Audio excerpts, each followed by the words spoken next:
네, 오늘 저희가 함께 볼 말씀은 요한복음 18장에 나온 말씀입니다. 저희가 지난주까지 이제 17장을 마쳤는데요. 지난 몇 주간은 저희가 예수님의 고별 강화와 함께 이제 마지막 예수님의 기도를 우리가 요한복음 17장에서 함께 보았습니다.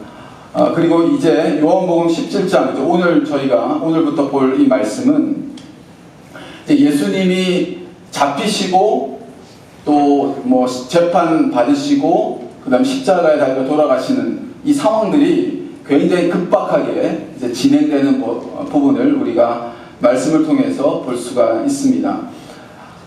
예수님 당시나 오늘날이나 우리가 살아가는 이 세상은 이 강자가 항상 약자를 지배하는 그러한 구조 가운데서 저희가 살아가고 있습니다.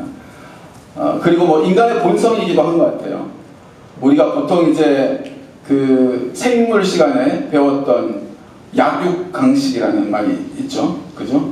이 동물의 세계 법칙이죠.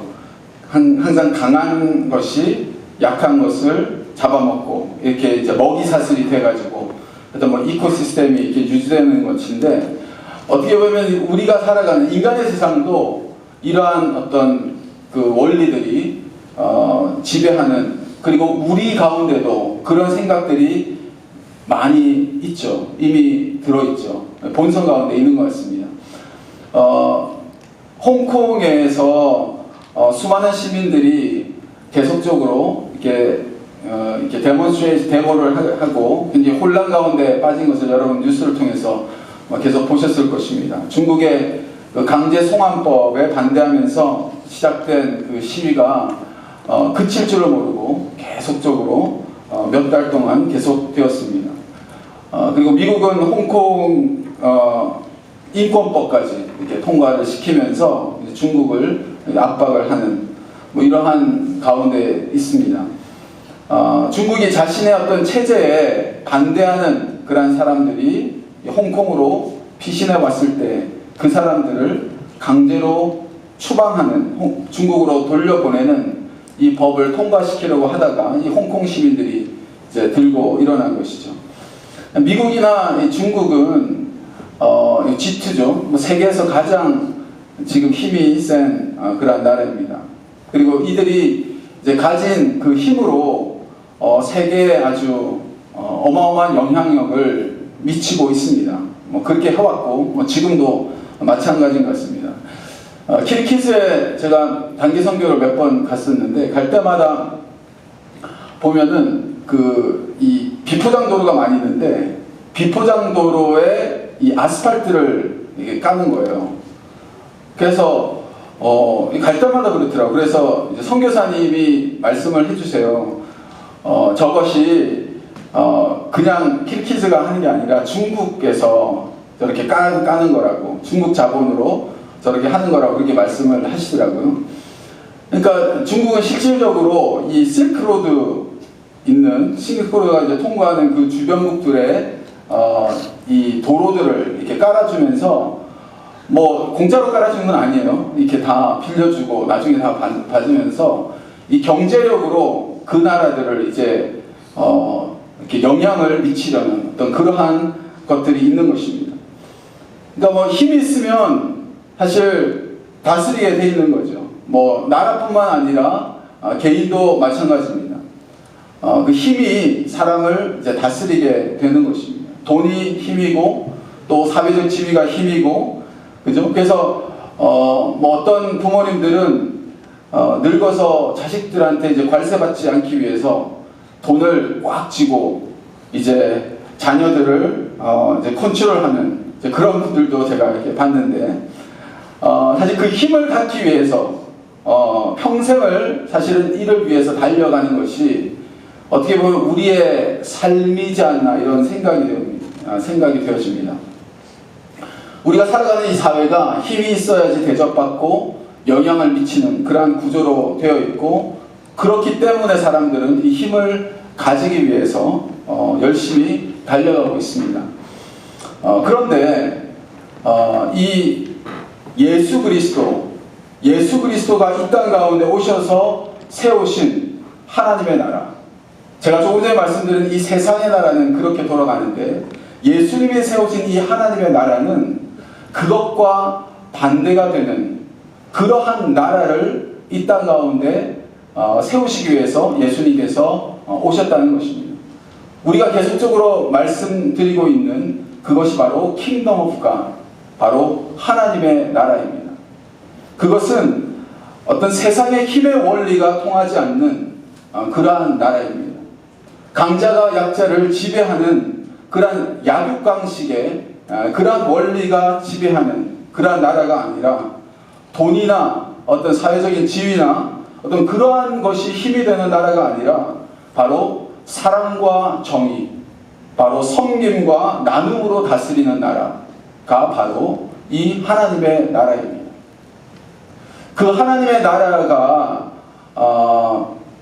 세상 가운데 있을 수도 있고 또 교회 가운데 있을 수도 있습니다.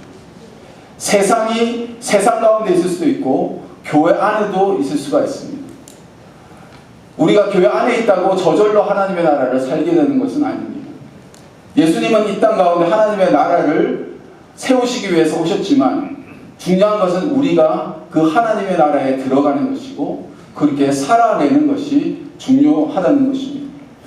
예수님이 이 땅 가운데 오심으로 인간 세상 속에서 바로 그 하나님의 나라가 임하게 되었습니다.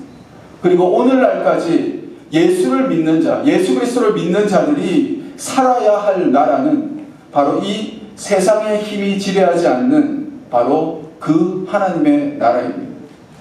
그래서 세상의 눈으로 볼 때는 굉장히 약해 보일 수도 있습니다.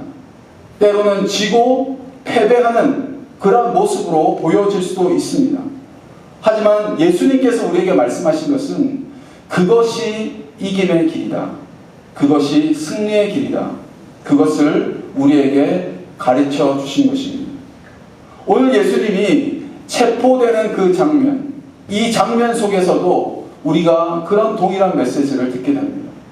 예수님은 세상의 권력에 의해서 아주 힘없이 연약하게 잡히는 것처럼 보이지만 사실은 그 힘에 굴복하지 않는 그러한 모습을 우리에게 보여주고 있습니다. 다시 말해서 잡히시지만 그분의 태도는 전혀 약자의 모습이나 어떤 비굴함의 모습이 아니라 오히려 너무나 당당하고 강한 그런 모습을 보여주고 있다는 것입니다. 예수님은 우리에게 진정한 강함이라는 것이 무엇인가, 진정한 힘이라는 것이 무엇인가, 그것을 오늘 우리에게 보여주고 있습니다. 예수님을 체포하려고 당시에 종교 지도자들 또 군인들이 어둠 속에서 횃불을 들고 왔습니다. 여러분, 얼마나 떨리고 가슴 졸였겠습니까? 당대 최고의 권력들이 왔습니다. 교통티켓을 최근에 떼어보신 분들은 아마 있으신지 모르겠어요. 그렇게 해서 이제 코트를 몇 번 갔다 왔다 이렇게 하잖아요. 그러면 이제 운전하다가 경찰이 그냥 눈에만 띄어도 가슴이 쿵쾅쿵쾅쿵쾅 그러면서 깜짝깜짝 놀래고 뭐 이러지 않습니까? 그죠? 저만 그랬나요? 다 경험 있으시죠? 네, 그런 교통티켓 하나 받았는데도 경찰이 무섭단 말이에요. 근데 지금 예수님은요, 이 당대의 최고의 권력들과 이 천부장, 1000명의 군인들을 거느리는 천부장, 이 군대는 당시에 로마에 주둔하고 있던 이 예루살렘의 이스라엘 땅에 주둔하고 있었던 로마의 군대였습니다. 근데 이 사람들이 지금 예수님과 한 사람을 잡으러 이 군대가 출동한 거예요. 그죠? 사실은 굉장히 위압감을 느낄 만한 그러한 상황이었다는 것입니다. 3절에도 보면 군대, 대제사장들, 바리새인의 아리스타람들, 이러한 사람들이 와서 이렇게 예수님을 잡으려 했던 것을 우리가 볼 수가 있습니다. 그런데 저희들의 그 추측과는 반대로 그들 앞에 선 이 예수님의 모습이 너무나 당당했다는 것입니다. 떨리거나 이러한 모습이 아니라 너무나 당당했다는 것입니다. 사실은 당당할 수 없었던 그런 상황이었는데 예수님은 오히려 그렇게 온 사람들에게 어떤 자기 집에 이제 손님 오신 것처럼 그냥 마중 나가서 누구를 찾느냐 먼저 물으셨어요. 예수님이 먼저 누구를 찾으러 왔느냐 이렇게 물으시는 거예요. 7절에 보면 다시 누구를 찾느냐라고 물으세요. 이 두 번이나 먼저 예수님이 물으세요. 누구를 찾느냐고. 그죠? 이들이 뭐라고 말하냐면 나사렛 예수를 찾는다라고 말을 했을 때 예수님이 내가 그로라 라고 대답을 하셨습니다. 내가 그로라 하는 말은 한국말로는 내가 그로라 되어 있고 영어로는 I am he, I am him 이렇게 되어 있겠죠. 근데 실제로 헬라어는 원어는 I am이라고 되어 있습니다. 그냥 I am. 여러분 I am이 요한복음에 자주 나오죠. 뭡니까? 에고 에임입니다. 그죠? 예수님이 I am이라고 그랬어요. I am. 그러니까 이 I am이라는 이 이름은 본래 누구의 이름입니까? 하나님의 이름이잖아요. 그죠? 하나님의 이름이 에고에입니다. 모세가 하나님 앞에 이름이 뭡니까 했을 때 하나님이 나는 스스로 있는 자다. 그렇게 말씀하셨잖아요. 그죠? 한국말로는 나는 스스로 있는 자다지만 영어로는 I am that I am이에요. 그 I am that I am을 이 히브리어를 헬라어로 번역을 한 70인역 성경에 예수님 당시에 읽었던 성경인데 70인역 성경에 고 히브리어를 헬라어로 번역하면 에고 에임입니다. I am이에요. 하나님의 이름이에요. 그게. 하나님의 그 이름이 요한복음에는 계속적으로 등장하고 있습니다. I am. 그러면서 예수님이 나는 생명의 양식이다. 그죠? 나는 부활이요 생명이다. 나는 양의 문이다. 이러면서 계속적으로 나는 I am을 계속 쓰고 있고 오늘 여기서도 이 I am이라는 것을 3번이나 쓰고 있어요. 내가 그로라 하는 이것이 5절에도 나오고요. 6절에도 나오고 8절에도 나옵니다. 계속적으로 I am을 쓰고 있습니다. 근데 이 I am이라는 것이 사실 이중의 의미가 있다는 거예요. 뭐냐면은 너가 찾고 있는 그 사람이 나다라고 하는 그 대답의 의미도 있지만 그게 첫 번째 의미지만 요한복음을 그 당시에 읽었던 요한의 이 독자들은 이 I am이라는 말이 어떤 의미인지 너무나 잘 알고 있었거든요. 그래서 바로 하나님이라는 것이죠. 근데 여기서 내가 그로라 했을 때 6절에 보면은 이 사람들이요 물러가서 땅에 엎드러지는지라 이렇게 되어 있습니다. 그러니까 사실은 예수님이 더 놀라시고 예수님이 이렇게 엎드리셔야 되는데 이 큰 권력 앞에서 엎드려지는 쪽이 상대 쪽이에요. 상대방들이 오히려 칼과 무기를 가진 자들이 그 강한 자들이 엎드려지고 있는 그런 모습을 우리가 볼 수가 있습니다. 예수님의 이러한 그 당당하신 모습과 함께 또 당당한 모습을 보이는 한 사람이 등장합니다. 바로 이 베드로입니다. 베드로도 굉장히 당당하게 등장을 하죠. 그래서 10절에 보면 그 자신의 칼을 꺼내가지고 대제사장의 종 이름도 나와요. 말고라는 사람의 귀를 잘라버립니다. 그죠? 그때 굉장히 어떤 당당하고 강한 어떤 그러한 모습을 베드로가 보여줬죠. 근데 예수님이 뭐라고 말씀하셨냐면 그 칼을 칼집에 다시 꽂으라라고 말씀하셨습니다.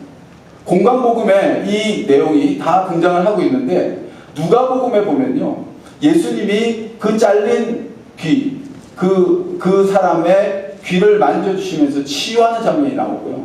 마태복음 같은 데를 보면은 칼을 가진 자는 칼로 망한다라는 말씀을 하세요. 예수님이.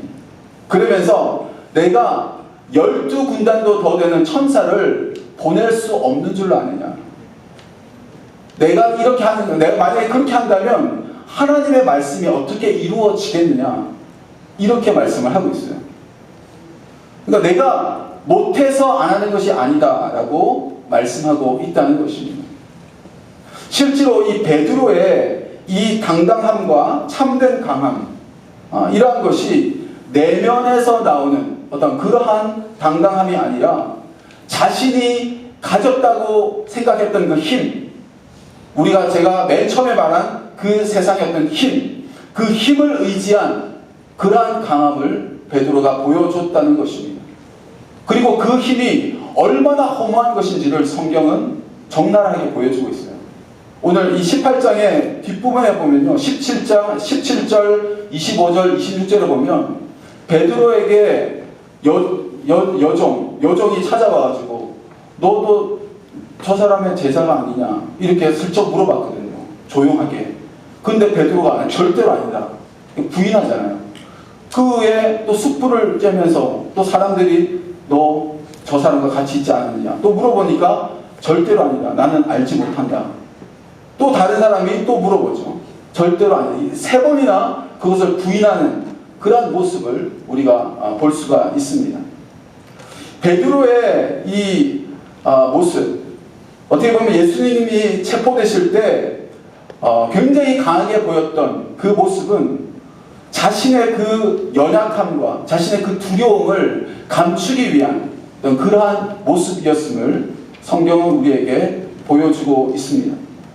예수님이 체포될 때 칼을 빼내서 대제사장의 종을 자르는, 그 종의 귀를 자르는 이 베드로의 남자답고 또 의롭게 보이고 당당한 이 모습은 그 다음의 모습 속에 아주 철저하게 무너지고 있습니다. 베드로의 진정한 모습이 무엇인가를 우리에게 보여주고 있어요. 그것은 계집종 앞에서도 그 작은 진실 하나도 제대로 말하지 못하는 너무나도 두렵고 나약한 그러한 인간의 모습이었다는 것입니다. 사람은 끊임없이 자신의 두려움과 연약함을 감추기 위해서 자신의 어떤 모습을 강함으로 어떤 포장하려고 그렇게 살아가고 있습니다. 하지만 예수님은 내면에서 우러나오는 진정한 강함, 참된 강함, 그 강함을 가장 연약해질 수밖에 없는 그 상황 속에서 보여주고 있다는 것입니다. 오늘 이 18장 전체, 본문과 18장 전체에서 이 예수님의 모습 그리고 베드로의 모습이 아주 극명하게 대조를 이루고 있는 그런 것을 우리가 볼 수가 있습니다. 대제사장이 신문을 하고 뺨을 때리고 윽박지르는 어떤 그러한 상황 속에서도 너무나도 떳떳하고 당당하게 그들과 맞서는 이 예수님의 모습과 숯불을 피워놓고 굉장히 릴렉스한 어떤 그러한 분위기 속에서도 자그마한 진실도 얘기하지 못하는 작은 여자아이 앞에서도 거짓말을 하는 이 비겁한 베드로의 그 모습이 아주 극명하게 대조를 이루고 있다는 것입니다. 진정한 힘이 무엇인가? 진정한 강함이라는 것은 베드로처럼 칼을 꺼내서 귀를 자르는 데 있지 않음을 예수님은 우리에게 가르쳐주고 있습니다. 진정한 힘은 어떤 윽박지른다는 것, 어떤 창이나 검이나 또 자신의 어떤 지위나 자신의 어떤 부로 우리 그러한 것에서 나오는 것이 아님을 우리에게 보여주고 있는 것입니다. 지금 예수님은 그런 것들이 아무것도 없어요. 창도 없고 검도 없고 지위도 없고 재물도 없고 아무것도 없어요. 세례 요한이 말한 것처럼 정말 도살장에 끌려가는 어린 양처럼 그냥 그저 체포되는 사람 앞에서 그냥 체포되어지는 그러한 모습.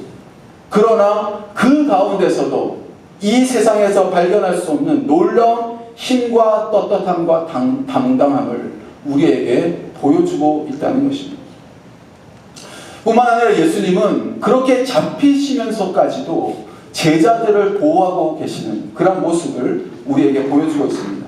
예수님이 너희가 나를 찾느냐? 나를 찾거든 이 사람들이, 이 제자들이 가는 것을 허락하라. 그러니까 제자들은 보내주라는 것입니다. 제자들은 보내주라. 그러면서 아버지께서 내게 주신 자 중에 하나도 잃지 아니리라는 이러한 말씀을 예수님께서 하십니다. 어떻게 보면요, 굉장히 좀 아이러니한 말씀이에요, 이 말씀이. 왜냐하면 예수님은 잡히시잖아요. 그죠? 근데 잡힌 사람이 제자들을 보호한다는 것이 조금 이제 좀 말이 되지 않는 어떤 그런 생각도 좀 드는데, 사실은 이것이 이 요한복음을 쓸 당시 초대 그 크리스찬들이 당면했던 현실이었다는 것입니다. 뭐냐면 크리스찬이라는 그 이유 하나만 가지고 잡혀가고 고문당하고 죽임을 당하는 그러한 핍박의 상황이 계속적으로 이어졌습니다. 요한의 독자들은 그러한 가운데서 살아가고 있었습니다. 자신의 가족이 끌려갑니다. 그리고 공동체의 형제 자매가 잡혀 죽어가고 있습니다. 자기가 믿는 그 예수가 그들을 그 죽음 가운데서 보호해주지는 못합니다. 건져내지는 못합니다. 막아주지도 않고 그러한 현실 가운데 처해 있었다는 것입니다. 그럼에도 불구하고 그런 현실 가운데에도 이 크리스찬 공동체가 줄어드는 것이 아니라 계속적으로 늘어나는 거예요. 이상하죠? 굉장한 아이러니인데 계속적으로 이 공동체가 커져갔다는 것입니다. 그래서 초대교회 교부였던 터툴리안은 이런 말을 했습니다. 순교의 피는 교회의 씨앗이 되고 교회는 순교자의 피를 먹고 자란다. 이런 말을 했습니다. 이 순교의 피가 교회의 씨앗이 된다. 교회가 이러한 피를 먹고 자라는 것이다. 굉장한 아이러니죠. 예수님이 보호해주지 않는 듯이 보이는데 교회는 더 자라고 있습니다. 요한의 독자들은요, 예수님의 이 당당함, 이 권세들 앞에서 이 당당함, 본인이 잡히시면서도 제자들을 보내주라고 하는 이러한 모습들, 내가 그로라, 에고 에임이라고 말하는 이러한 순간 이들이 엎드려져 지는 그러한 모습들을 보면서 이 말씀들을 보면서 엄청난 또 격려와 힘과 용기를 얻었을 것입니다. 왜 그러냐면 예수님이 지금 잡히지만, 예수님이 우리를 지금 보호해주지 않는 듯이 보이지만 그것이 잡히는 것이 아니구나. 그것이 잘못된 것이 아니구나. 주님이 잡혀주신 거지. 주님이 자신을 내어주신 거지. 주님이 알면서도, 모든 것을 다 아시면서도 힘과 능력과 권세가 있으시면서도 내어주시는 이 주님의 모습을 보면서 바로 이들 그리스도인들도 주님의 자리에 함께 동참할 수 있었다는 것입니다. 왜 주님은 이렇게 무력하게 잡히신 것일까? 그리고 잡히시면서 그렇게 당당하고 용기 있는 그런 힘은 도대체 어디서 나오는 것인가? 이 내적인 파워가 어디서 나오는 것인가를 한번 좀 생각해 보기를 원합니다. 저는 그 이유를 오늘 본문의 맨 마지막 11절 거기서 좀 보기를 원합니다. 거기에 맨 마지막 절에 보면 예수님이 베드로에게 칼을 칼집에 꽂으라 말씀하시면서 예수님이 이런 말씀을 하세요. 아버지께서 주신 잔을 내가 마시지 아니하겠느냐. 아버지께서 주신 잔을 내가 마시지 아니하겠느냐. 여러분 좀 어디서 들어본 말씀인가요? 아버지께서 주신 잔. 떠오르는 장면이 하나 있죠. 뭡니까? 바로 겟세마네죠. 겟세마네의 기도가 떠오릅니다. 실제로 오늘 이 본문의 2절과 3절 사이에는 겟세마네 기도가 있습니다. 공관복음에는 다 이 겟세마네 기도가 적혀있는데 요한복음에는 이제 빠져있지만 예수님이 겟세마네 동산으로 이 제자들과 함께 올라가십니다. 십자가를 지시기 전에 아주 간절하게 이 잔을 내게서 옮겨 주옵소서. 그러나 나의 원대로 마옵시고 아버지의 원대로 되기를 원하나이다. 이러한 간절한 기도를 드립니다. 여러분 예수님의 생애에 가장 인텐스한 시간, 가장 밀도가 높고 가장 농도가 짙은 그러한 그 엑기스와 같은 그 시간은요 바로 이 겟세마네 시간입니다. 십자가보다도 더 엑기스는 바로 이 겟세마네 동산에서의 시간입니다. 왜냐하면 이 겟세마네 동산에서 모든 것이 다 결정이 났기 때문에 그렇습니다. 예수님의 그 기도를 통해서 모든 것이 결정이 났기 때문입니다. 오죽했으면 그 시간이 얼마나 예수님이 힘들었으면요 이 오합지졸과 같은 제자들한테 기도 부탁을 해요. 하지만 역시나 제자들은 졸았죠. 잠자고 있었죠. 오늘 칼을 꺼내든 베드로 뭐하고 있었습니까? 졸고 있었어요. 그죠? 이런 가운데서 예수님이 아버지께 간절히 기도를 드립니다. 아버지여, 이 잔을 내게서 옮기옵소서. 이 잔을 옮겨주십시오. 제발 이 잔을 저에게 옮겨달라고 3번씩이나 하나님 앞에 간곡하게 기도를 드렸습니다. 그러면서 이 3번의 기도가 끝나면서 예수님이 무엇을 알게 됐습니까?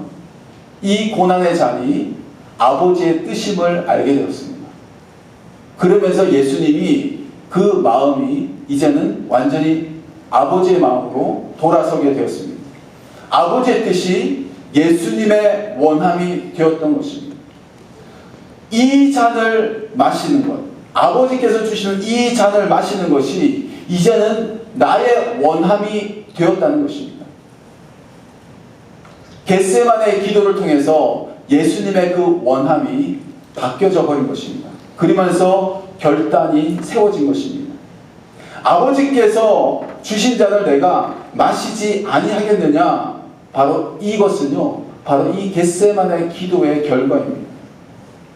세상의 엄청난 권력의 압박 속에서 예수님이 그렇게 당당할 수 있었던 것은 예수님이 이미 하나님과 씨름하는 이 간절한 기도를 통해서 자신의 원함, 자신의 그 뜻을 내려놓고 십자가를 지시기로 선택하셨던 그 결단의 기도가 먼저 있었기 때문임을 우리는 기억해야 한다는 것입니다. 기도를 통해서 이 결단이 세워지고 난 다음, 그 다음에는 어떻게 돼요? 여러분, 우리의 마음이 정해지면 어떻게 됩니까? 마음이 일단 정해지면요, 정리가 되면요, 그 다음에는 그냥 가는 거예요. 그죠? 잡히시는 장면은 마찬가지예요. 십자가도 마찬가지예요. 예수님의 이 당당함은요, 바로 이 겟세마네의 결과입니다. 당당하게 가시잖아요. 그냥, 왜냐, 마음이 이미 정해졌기 때문에. 그죠? 그 다음에는 자신을 그냥 거기에 던지는 것입니다. 그냥 드리는 것이에요. 그죠? 예수님의 그 마음의 원함, 이 원함을 예수님은 겟세마네의 기도를 통해서 하나님의 마음의 원함과 일치시키셨다는 것입니다. 내 마음의 원함과 하나님의 뜻, 이 두 개가 일치된 그러한 삶의 걸음은요, 이 세상 무엇으로도 막을 수 없는 가장 강력한 힘, 그러한 능력을 발휘하게 된다는 것입니다. 아버지의 뜻에 자신의 원함이 일치되어질 때 어마어마한 그러한 속사람의 힘과 능력과 당당함과 담대함이 나오게 됨을 오늘 이 말씀을 통해서 우리가 볼 수 있다는 것입니다. 어떻게 보면 우리가 추구해 나가야 할 그러한 삶의 모습이 아닌가, 그러한 생각을 하게 됩니다. 우리 내면에 있는 진정한 원함, 그 내면 깊숙한 곳에 있는 그 우리의 원함을 하나님의 뜻에 계속적으로 맞춰 나가는 것입니다. 하나님의 그 아버지의 뜻이 나의 원함이 되는 것입니다. 근데 이것이요, 결코 쉽게 되어지는 것이 아님을 우리는 베드로를 통해서 볼 수가 있어요. 그냥 저절로 되어지는 것이 아니에요. 베드로는 예수님과 3년을 함께 있었습니다. 가장 가까운 곳에 서 있었어요. 예수님이 기적을 행하는 것도 바로 옆에서 봤고, 죽은 자를 살리는 것도 봤고, 병을 고치는 것도 봤고, 산상순의 그 뛰어난 티칭을 하시는 것도 들었고, 모든 것을 다 경험했어요. 예수님이 어떤 분인지를 옆에서 다 봤어요. 근데 지금 이 결정적인 장면에서 베드로의 그 리액션은 뭐예요? 그냥 또 세상이에요. 또 세상으로 돌아가는 거예요. 그죠? 이것이 저절로 되어지는 것이 아니라는 것입니다. 여러분, 예수님도 이 땀방울이 핏방울이 될 정도로 그렇게 싸우셨는데 우리가 어떻게 거저 그렇게 될 수가 있겠습니까? 약 2달 전에 그레타 툰베리라는 16살 된 스웨덴 소녀가 뉴욕 유엔에서 이 지구의 환경이 얼마나 심각하게 파괴되고 있는지 그런 경종을 울리는 연설을 하는 것을 들었습니다. 아마 여러분 가운데서도 보신 분이 계실 것인데, 여러분, 유엔은 세계 각국의 대표가 다 앉아있는 곳이에요. 그죠? 지도자들이 다 모인 자리에서 이 16살짜리 소녀가요, 맨 처음에 뭐라고 얘기를 하냐면, 저는 이 자리에 있어야 할 사람이 아니라 바다 건너편에 학교 책상에 앉아야 될 그러한 사람입니다 라고 먼저 얘기를 해요. 세계 각국의 그 대표들을 향해서 당신들은 공허한 말들로, empty words로 내 어린 시절과 꿈을 빼앗아갔습니다 하면서 어른들을 질책하기 시작합니다. 그러면서 이 생태계가, 지구의 생태계 전체가 무너지고 대규모의 멸종의 시작을 지금 앞두고 있는데, 당신들은 돈과 영원한 경제성장이라는 그러한 꾸며낸 이야기만 늘어놓고 있습니다.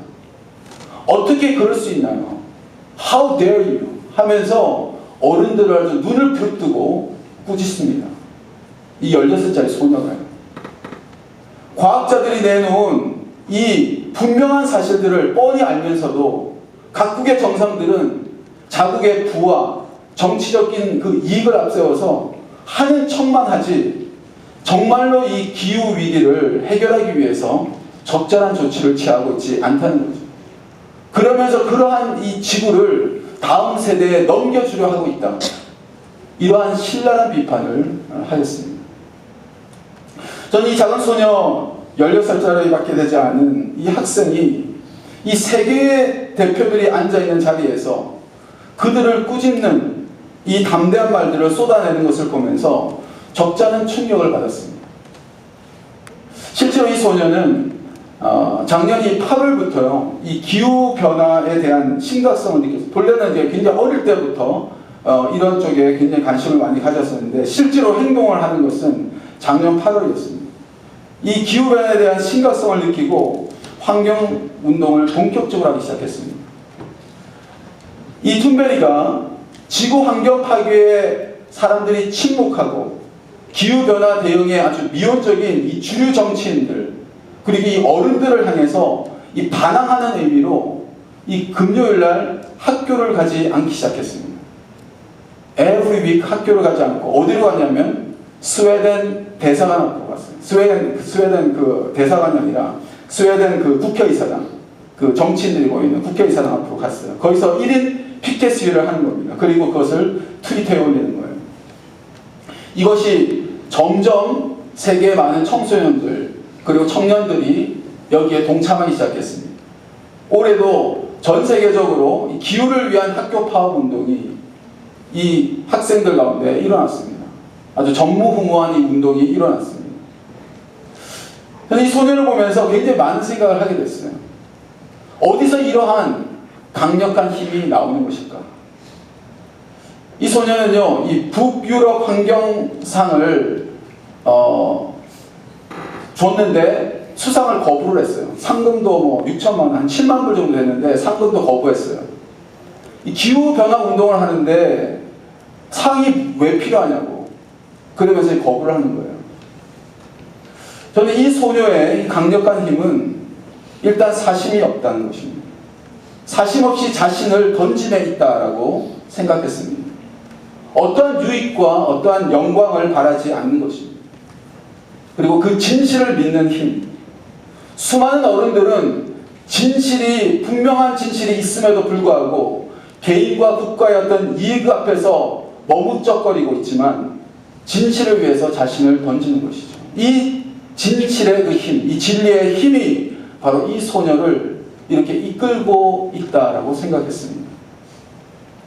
그럼 우리가 믿는 척하고 강한 척하는 것은요, 다 들통나게 되어 있습니다. 오래가지 못합니다. 내 마음에 진정 원하는 것을 우리는 살게 되어 있습니다. 마음에 진정으로 믿는 것, 그것만 사람들은 순종하며 살게 되어 있습니다. 그래서 보네포는 이런 말을 했습니다. 믿는 자만이 순종하고 순종하는 자가 진정으로 믿는 자다. 그런 말을 했습니다. 믿는다고 하면서 순종하지 않는 그것은 가짜라는 것이죠. 기도는 바로 이 나의 원함, 이 원함과 이 하나님의 원함, 이 괴리를 점점점 일치시켜가는 과정입니다.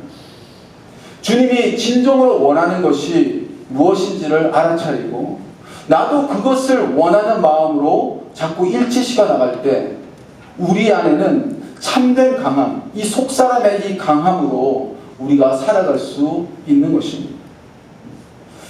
예수님은 잡히시면서도 제자들을 보호하십니다. 우리들을 보호하십니다. 그 예수님이 바로 우리들 마음속에 있고요. 우리가 그 예수 그리스도를 진정으로 믿을 때 우리의 삶 가운데 크고 작은 어려움이나 그런 위기 가운데서도 우리도 당당하고 담대하게 그렇게 살아갈 수 있다는 것입니다. 다 아시고도 잡히시고 내어주시고 고난받으시고 십자가의 길을 걸어가신 그 예수님을 바라보면서 우리도 이 주님의 길을 우리의 삶 속에서 살아낼 수 있는 저와 여러분의 삶이 되시기를 주님의 이름으로 축원드립니다.